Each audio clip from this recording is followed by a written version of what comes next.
بسم اللہ الرحمن الرحیم۔ رب اشرح لی صدری ویسر لی امری واحلل عقدۃ من لسانی یفقہوا قولی رب زدنی علما اللہم فقہنا فی الدین۔ السلام علیکم ویورز، کیسے ہیں آپ سب لوگ؟ میرے چینل اسلامک انفو بائی نور الہدا میں آپ سبھی کو خوش آمدید۔ آج میں آپ کو تیسرے سپارے تلک رسول کا خلاصہ سناؤں گی، اور بہت ہی آسان الفاظ میں، تاکہ سب کو سمجھ میں آ جائے۔ سورہ بقرہ میں تیسرا پارہ اس ہزار سے شروع ہوتا ہے کہ خدا کے بھیجے ہوئے رسولوں میں سے کچھ کو کچھ پر فضیلت حاصل ہے۔ ان میں سے بعض نے خدائے پاک کے ساتھ کلام کیا، اور بعض کے مرتبے دوسرے امور میں بلند فرمائے گئے۔ ارشاد ہوا کہ اے ایمان والو، جو کچھ ہم نے تم کو دیا ہے اس میں سے خرچ کرو، مبادا وہ دن آ جائے جس میں نہ اعمال کا سودا ہو سکے گا اور نہ سفارش اور دوستی کام آئے گی۔ اس کے بعد آیت الکرسی ہے، جس میں خدا نے اپنی خاص صفات کو ذکر کیا ہے کہ وہ ہمیشہ زندہ رہنے والا ہے، اور اسے نہ اونگ آتی ہے اور نہ نیند۔ اس کے بعد ارشاد ہوتا ہے کہ دین میں کوئی جبر نہیں ہے، ہدایت گمراہی سے الگ ہو چکی ہے۔ جو بھی شخص طاغوت کا انکار کرتا اور خدا پر ایمان لے آتا ہے، وہ ایک ایسی مضبوط رسی کو تھام لیتا ہے جو کبھی ٹوٹنے والی نہیں۔ جو لوگ ایمان لائے ہیں ان کا دوست اللہ ہے کہ اندھیرے سے نکال کر روشنی میں لے جاتا ہے، اور جو کافر ہیں ان کے دوست شیطان ہیں کہ ان کو روشنی سے نکال کر اندھیرے میں لے جاتے ہیں۔ اس پارے میں کئی اہم واقعات بیان ہوئے ہیں۔ پہلا واقعہ حضرت ابراہیم کا حاکم وقت کے ساتھ خدا کی قدرتوں کے بارے میں مناظرے کا ہے۔ حضرت ابراہیم نے کہا کہ میرا رب زندہ بھی کرتا ہے اور مارتا بھی ہے۔ جواب میں اس نے کہا کہ میں بھی مارتا ہوں اور زندہ کرتا ہوں۔ یہ کہہ کر اس نے ایک مجرم کو آزاد کر دیا اور ایک بے گناہ کو مروا دیا۔ اس پر حضرت ابراہیم نے کہا کہ میرا رب وہ ہے جو سورج کو مشرق سے نکالتا ہے، بس تم اس کو مغرب سے نکال کر لاؤ۔ یہ مطالبہ سن کر کفر مبہوت رہ گیا۔ اس کے بعد حضرت عزیز اور حضرت ابراہیم کے واقعات ہیں، جن میں اللہ تعالیٰ نبیوں کی وساطت سے انسانوں کو یہ بات سمجھاتا ہے کہ اس کے لیے قیامت کے دن مردوں کو زندہ کرنا مشکل نہیں ہے، اور جب وہ قبروں میں پڑے انسانوں کو زندہ ہونے کا حکم دے گا تو مردے بالکل صحیح سالم میں اٹھ کھڑے ہوں گے۔ حضرت عزیز کا واقعہ ہے کہ وہ ایک اجڑی بستی کے پاس سے گزرے اور بولے کہ یہ بستی کیوں کر دوبارہ زندہ ہوگی۔ خدا نے عزیز کو 100 برس کے لیے سلا دیا اور پھر ان کو دوبارہ زندہ کر دیا، اور پوچھا کہ تم کتنا عرصہ مرے یعنی سوئے رہے؟ تو انہوں نے کہا کہ 1 دن یا اس سے بھی کم۔ ارشاد ہوا کہ نہیں، بلکہ 100 برس تم مرے رہے ہو، اور اپنے کھانے پینے کی چیزوں کو دیکھو کہ اس عرصے میں خراب نہیں ہوئی ہیں، اور اپنے گدھے کو دیکھو کہ مرا پڑا ہے۔ یوں اللہ نے ان کو اپنی قدرت دکھائی کہ ان کے مرے ہوئے گدھے کی ہڈیوں کو جوڑا اور ان پر گوشت اور پوست چڑھا دیا۔ اسی طرح اللہ تعالیٰ نے حضرت ابراہیم کا واقعہ بیان کیا ہے کہ کس طرح 4 مردہ پرندوں کے 4 پہاڑوں پر رکھے گوشت کو دوبارہ زندہ پرندوں میں تبدیل کر دیا۔ اس کے بعد انفاق فی سبیل اللہ کی فضیلت کا ذکر ہے کہ خدا اپنے راستے میں خرچ کیے گئے مال کو 700 گنا کر کے پلٹائے گا، اور کئی لوگوں کو اس سے بھی زیادہ بدلہ ملے گا۔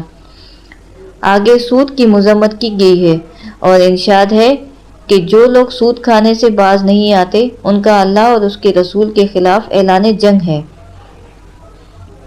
نیز یہ شاندار سماجی اور معاشی اصول ارشاد فرمایا گیا ہے کہ اگر قرض لینے والا تنگ دست ہو تو اسے کشاشش حاصل ہونے تک مہلت دو۔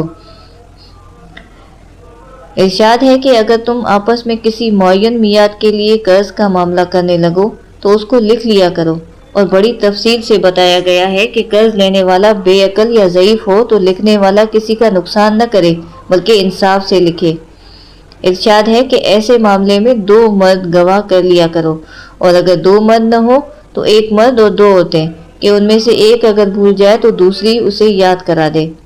یہ نصیحت بھی کی گئی ہے کہ قرض تھوڑا ہو یا بہت، اس کی دستاویز لکھنے لکھانے میں کاہلی نہ کرنا۔ آخر صورت میں ارشاد ہے کہ خدا کسی کو اس کی طاقت سے زیادہ تکلیف نہیں دیتا۔ جو اچھا کرے گا فائدہ پائے گا، اور جو برا کرے گا نقصان اٹھائے گا۔ سورہ بقرہ کے بعد سورہ آل عمران ہے۔ اس کے شروع میں ارشاد ہے کہ اللہ تعالیٰ نے قرآن مجید کو حق کے ساتھ نازل فرمایا ہے، جو کہ سابقہ کتابوں کی تصدیق کرتا ہے، اور اس سے قبل اس نے تورات اور انجیل کو نازل فرمایا ہے۔ اس کے بعد ارشاد ہے کہ خدا رحم مادر میں انسانوں کو جس طرح کی چاہتا ہے صورت عطا فرما دیتا ہے۔ ارشاد ہے کہ قرآن مجید میں 2 طرح کی آیات ہیں، محکم اور متشابہات۔ فرمایا کہ محکم آیات کتاب کی اصل ہیں اور متشابہات کی تعویل کا علم صرف اللہ کے پاس ہے۔ جن لوگوں کے دلوں میں مرض ہوتا ہے وہ متشابہات کی تعویل کے پیچھے بھاگتے رہتے ہیں، اور اہل ایمان کہتے ہیں کہ جو کچھ بھی ہمارے رب نے اتارا ہے ہمارا اس پر کامل ایمان ہے۔ ارشاد ہے کہ اللہ کے نزدیک دین صرف اسلام ہے، اس لیے جو آخرت کی فلاح اور بہبود کا خواہش مند ہو اس کو اسلام کا راستہ اختیار کرنا ہوگا۔ ارشاد ہے کہ بادشاہی کا مالک اللہ ہے، جو جسے چاہتا ہے بادشاہی عطا فرما دیتا ہے اور جسے چاہتا ہے بادشاہی چھین لیتا ہے۔ وہ جسے چاہے عزت دے اور جسے چاہے ذلیل کرے۔ وہی رات کو دن میں داخل کرتا ہے اور دن کو رات میں داخل کرتا ہے۔ وہی بے جان سے جاندار اور جاندار سے بے جان پیدا کرتا ہے اور جسے چاہتا ہے بے حساب رزق دیتا ہے۔ ارشاد ہے کہ مومنوں کو چاہیے کہ مومنوں کے سوا کافروں کو دوست نہ بنائیں۔ اس صورت میں اللہ تعالیٰ نے جناب عمران کی اہلیہ کا ذکر کیا ہے کہ انہوں نے منت مانی کہ وہ اپنے نوزائیدہ بچے کو خدا کے لیے وقف کریں گی، لیکن بچے کے بجائے بچی پیدا ہوئی۔ اس خاتون نے اپنی منت کو بچی ہونے کے باوجود پورا کیا اور بچی کا نام مریم رکھ کر آپ کو جناب زکریا کی کفالت میں دے دیا۔ بارگاہ الہی سے آپ کے لیے یہ کرامت بھی ظاہر ہوئی ہے کہ آپ کے پاس بے موسم کے پھل آنے لگے۔ حضرت زکریا نے مریم سے پوچھا کہ آپ کے پاس یہ بے موسم پھل کہاں سے آتے ہیں؟ تو انہوں نے کہا کہ اللہ کی طرف سے۔ اس کے بعد جناب مریم صدیقہ کے ہاں سیدنا عیسیٰ کی معجزاتی ولادت کا ذکر کیا گیا ہے۔ سیدنا مریم کا دل اس بات کو قبول نہیں کر رہا تھا، لیکن اللہ تعالیٰ نے ان کو بن شوہر کے ایک بیٹا عطا کیا جو اللہ کے حکم سے کوڑ اور برس کے مریضوں پر ہاتھ پھیرتا تو وہ شفایاب ہو جاتے۔ حضرت عیسیٰ کی معجزاتی پیدائش کی وجہ سے عیسائی ان کو خدا کا بیٹا قرار دینے لگے۔ اس پر اللہ تعالیٰ نے فرمایا کہ بے شک عیسیٰ کی مثال اللہ کے نزدیک آدم جیسی ہے، جن کو اللہ نے بن باپ اور بن باپ کے مٹی سے پیدا کیا اور کہا ہو جا تو وہ ہو گئے۔ یہودی حضرت عیسیٰ کی جان کے در پہ تھے اور ان کے قتل کی چال چل رہے تھے۔